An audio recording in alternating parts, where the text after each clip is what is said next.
नमस्कार दोस्तों, राधे राधे, हरे कृष्णा। चीकोज रेसिपीज़ में एक बार फिर से आज आपका स्वागत है। तो आज हम बात करेंगे पुरुषोत्तम मास में आने वाली परम एकादशी की, कि ये एकादशी कब आती है, इसका क्या महत्व है, इस दिन पूजा विधि क्या है और दान पुण्य क्या करना चाहिए।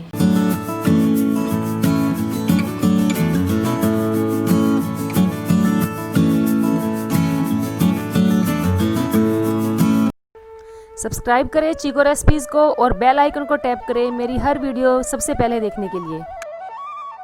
तो आज बात करेंगे परम एकादशी की। जो परम एकादशी है वो अधिक मास में आती है। जो एकादशी अधिक मास के कृष्ण पक्ष में आती है उसे परम एकादशी, परमा एकादशी, पुरुषोत्तमी एकादशी और कामिका या कमला एकादशी के नाम से जाना जाता है। तो इसका बहुत महत्व है, क्योंकि जो हर एकादशी का व्रत होता है ये भगवान विष्णु को समर्पित होता है। इस दिन भगवान श्री हरि विष्णु की पूजा अर्चना की जाती है। तो जो परम एकादशी है ये 13 अक्टूबर मंगलवार को पड़ रही है, क्योंकि अधिक मास में 2 एकादशी थी। तो मैंने बताया ही था कि अधिक मास का बहुत ज़्यादा महत्व है। अधिक मास का तो हर दिन इतना पवित्र और पुण्यदायी है कि जितना भजन कीर्तन किया जाए उतना ही कम है। तो अभी मैंने आपको वीडियो ये भी दी कि 5 दिन कैसे व्रत करने चाहिए। तो एकादशी से जो व्रत शुरू हो जाते हैं उन्हें पंचरात्रि व्रत भी कहा जाता है। तो जैसे किसी ने पूछा था कि कार्तिक मास में व्रत पंच भिक्षु होते हैं, तो अधिक मास में जो 5 दिन के व्रत हैं वो क्या होते हैं। तो मैंने अपनी मम्मी से पूछा तो उन्होंने मुझे बताया कि इन्हें पंचरात्रि व्रत बोला जाता है। तो परम एकादशी है वो 13 अक्टूबर की है, और पीछे जो भी एकादशी गई थी शुक्ल पक्ष की वो थी पद्मनी एकादशी।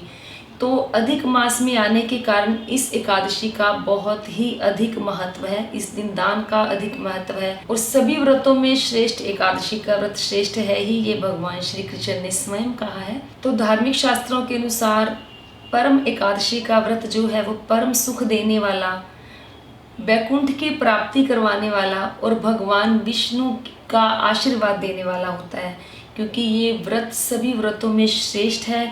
और इस व्रत को करने से वैकुंठ की प्राप्ति होती है, और इस दिन किया गया दान पुण्य का 100 गुना फल मिलता है। तो जो भक्त एकादशी का व्रत पूरे विधि विधान से करते हैं, भगवान श्री हरि विष्णु की पूजा करते हैं, विधि विधान से पूजा करते हैं, भगवान श्री हरि विष्णु की कृपा उन पर सदैव बनी रहती है, और वो अपने भक्तों से हमेशा प्रसन्न रहते हैं। तो जैसा कि हर बार बताती हूँ कि पूजा विधि क्या है, कि दशमी तिथि से ही जो पूजा है वो शुरू हो जाती है।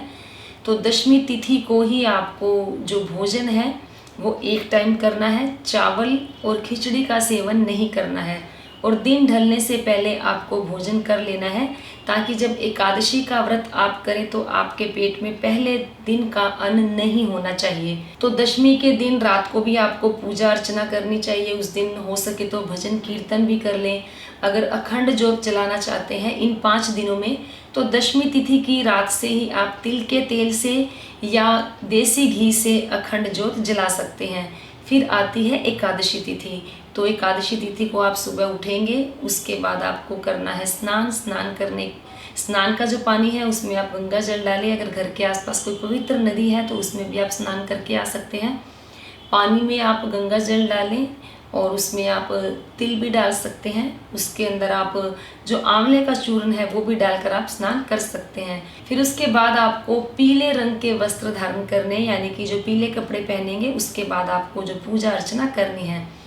और जहाँ आपको पूजा करनी है या अपने मंदिर में पूजा करनी है तो ठीक है, अदरवाइज अगर आपने चौकी लगानी है तो अलग से चौकी लगाकर आप कलश स्थापना करेंगे। वहाँ पर आप अच्छे से साफ सफाई करें। पहले गंगा जल छिड़के, अगर गाय का गोबर मिल जाता है तो उससे थोड़ी सी जगह को लीप दें।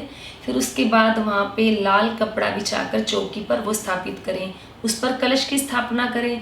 फिर भगवान श्री हरि विष्णु की पूजा करें। उनकी अगर विष्णु जी की प्रतिमा है, फोटो है, तो उसे वहाँ स्थापित करें। माँ लक्ष्मी जी को स्थापित करें, और जो गणपति जी हैं वो तो सर्वप्रथम पूजनीय है ही, उनकी पूजा तो करनी ही करनी है। और भगवान शंकर की भी पूजा आज के दिन आपको करनी है। तो मूर्ति स्थापना करने के बाद आपको, जैसे आपके पास अगर शालिग्राम जी है या लड्डू गोपाल जी हैं, तो उन्हें आपको पंचामृत से स्नान करवाना है। तो पंचामृत से स्नान करवाने के बाद उन्हें लगाए गोपी चंदन का तिलक, या कोई भी केसर चंदन तिलक है, पीला चंदन है, तो उस चंदन का तिलक लगाएं। फिर उसी तिलक को आप अपने माथे पर धारण करें। फिर आपको धूप दीप नैवेद्य फल फूल से उनकी पूजा करनी है। देसी घी का दिया जलाना है। उसके बाद आपको करनी है आरती। भोग में आपको मखाने की खीर का भोग लगाना है। उसमें जैसा हर बार बताती हूँ, केसर डालें, हल्का सा उसका पीला रंग कर ले। केसर नहीं है तो जो खाने वाला रंग है वो चुटकी भर डाल दें। तो आपने ये है कि जो आपने मखाने की खीर का भोग लगाना है उसका जो रंग है वो पीला होना चाहिए। नहीं तो आप दूध से बनी हुई कोई मिठाई लाकर भी भोग लगा सकते हैं। फिर आपको आरती करनी है। आरती करने के बाद आपको जो एकादशी की कथा है वो आपको सुननी है। एकादशी की जो कथा है वो आपको उसकी वीडियो मिल जाएगी, क्योंकि मैं हर बार बोलती हूँ कि अलग अलग एकादशी की कथा भी अलग अलग होती है। जैसे जो अधिक मास आया, इसमें जो एकादशी है इसकी कथा भी बिल्कुल अलग से ही है। आपको फिर करना है ओम नमः भगवते वासुदेवाय मंत्रों का जाप करना है, और एक माला आपको फेरनी है। विष्णु सहस्त्र नाम का पाठ करें, विष्णु पुराण पढ़ें, और जो श्रीमद् भागवत का पाठ कर सकते हैं, भगवत गीता का पाठ भी आप कर सकते हैं। तो इनमें से कोई भी एक पवित्र ग्रंथ है, उनमें से आप जरूर कोई ना कोई एक अध्याय, नहीं तो गीता के तो 18 अध्याय होते हैं, तो जैसे 2-4 अध्याय आपने सुबह पढ़ लिए, फिर दोपहर में पढ़ लिए, फिर संध्या के टाइम में आपने वो अध्याय पढ़ लिए, तो जो आपकी गीता है एक दिन में पूरी हो जाएगी। तो गीता का अध्याय करें। फिर आपको पूजा करने से पहले आपको अपने हाथ में गंगा जल मिश्रित पानी लेकर उसके अंदर फूल डालकर अपनी अंजलि में जल भरकर आपको संकल्प लेना है कि आपको जो ये व्रत है कैसे करना है। तो व्रत आपको निर्जला रखना है, फलाहार रखना है, या एक टाइम नमक वाला भोजन करके करना है। तो आपने जैसा भी व्रत करना है उस व्रत का संकल्प आपको लेना ही होगा। और इस एकादशी को तो पितरों के लिए मोक्षदायिनी भी कहा जाता है, क्योंकि कहते हैं कि अगर एकादशी का व्रत अपने पितरों के निमित्त कर देते हैं तो जो हमारे पितर हैं वो वैकुंठ को जाते हैं, उन्हें मोक्ष की प्राप्ति होती है और उनकी आत्मा को शांति मिलती है। तो ये सब पूजा करने के बाद आपको अपने पितरों के नाम से थोड़ा सा दान पुण्य भी निकालना है। जो व्रत कर रहे हैं, जैसे फलाहार व्रत कर रहे हैं, तो आपको जो दान है वो भी फलाहार ही देना होगा, और पितरों के नाम से भी जो दान निकालेंगे वो भी फलाहार ही निकालेंगे। फिर उसके बाद आपको सूर्य भगवान को जल देना है। सूर्य भगवान को जल देने के लिए मैं हर बारी बताती हूँ कि तांबे का छोटा सा लोटा ले लें, उसके अंदर गुड़ डाल लें, चावल डाल लें, रोली डाल लें, या लाल चंदन है लाल चंदन डाल लें, लाल फूल डाल लें। उसके बाद आपको सूर्य भगवान को गायत्री मंत्र बोलते हुए या ओम आदित्य सूर्याय नमः बोलते हुए सूर्य को जल देना है। और जो जल जमीन पर नहीं गिरना चाहिए, पैरों में नहीं आना चाहिए। एक गमला रख लें, उसके अंदर उसका पानी जो है जाना चाहिए। फिर उसके बाद वहीं खड़े होकर आपको परिक्रमा करनी है 3 बार, गायत्री मंत्र बोले या ओम सूर्याय नमः बोलते हुए। फिर आपको तुलसी जी में दिया लगाना है, तुलसी जी को जल देना है। कुछ लोग बोलते हैं कि एकादशी में तुलसी जी को जल नहीं दिया जाता, या तुलसी नहीं तोड़ी जाती, तो या तुलसी जी में दिया भी नहीं लगाया जाता, तो ऐसा नहीं है। मैं बचपन से देखती आई हूँ कि तुलसी जी में एकादशी के दिन हम जल भी देते हैं, दिया भी लगाया जाता है। हाँ, एकादशी के दिन जो तुलसी है वो नहीं तोड़ी जाती है। तो तुलसी जी में दिया लगाएं, तुलसी जी की परिक्रमा करें 11 बार ओम नमः भगवते वासुदेवाय मंत्रों का जाप करते हुए। अगर शालिग्राम जी हैं तो शालिग्राम जी को तुलसी जी में ही विराजमान करें, और उनका भी जो परिक्रमा है वो भी हो जाएगी, और शालिग्राम जी की भी जो पूजा अर्चना है वो हो जाएगी। तो ये तो होगी सुबह की पूजा। अब बात कर लेते हैं संध्या की पूजा की। तो संध्या की पूजा भी जैसे मैंने आपको सुबह बताई है ऐसे ही संध्या की पूजा करनी है। तुलसी जी में भी दिया जलाना है और तुलसी जी की परिक्रमा भी करनी है। आपको दिन ढलने से पहले भोजन कर लेना है, फलाहार भोजन करना है। जो आप खाएंगे वही ठाकुर जी को भोग लगेगा, वही दान दिया जाएगा दक्षिणा सहित, और वही आपको भोजन खुद को करना है। तो अब बात कर लेते हैं कि दान क्या क्या करना चाहिए। तो दान में एकादशी के दिन तो फलाहार ही दान देंगे, और किसी धार्मिक पुस्तक का भी दान आप जरूर दें, जैसे गीता हो गई या कोई भी धार्मिक ग्रंथ हो गया या कोई किताब हो गई, उसका दान करें। वो बहुत शुभदायी और फलदायी होता है। और लेकिन दान जो ग्रंथ का करें या किसी भी धार्मिक पुस्तक का दान आप उसी को करें जो इन ग्रंथों का अनादर ना करे और वो इन्हें पढ़े। आप वस्त्र का दान दे सकते हैं। जैसे वस्त्र का दान मैं हमेशा बताती हूँ कि द्वादशी के दिन भी आप कर सकते हैं। तो एकादशी के दिन सबसे ज़्यादा महत्वपूर्ण तो ये होता है कि ठाकुर जी को तुलसी दल जरूर चढ़ाया जाता है। तुलसी के पत्ते तोड़कर आप उनकी माला बनाएं, ठाकुर जी को वो माला चढ़ाएं तो ठाकुर जी अति प्रसन्न होते हैं। और जो शालिग्राम भगवान है उन पर अगर आप तुलसी जी की मंजरी चढ़ाते हैं, यानी कि जो तुलसी जी के फूल हैं, बीज हैं, वो चढ़ाते हैं सूखे हुए, तो भी वो बहुत प्रसन्न होते हैं। सूखे हो या हरे हो, कोई भी हो, मंजरी चढ़ानी है ठाकुर उनमें शालिग्राम जी पर तो वो आप जरूर चढ़ाएं।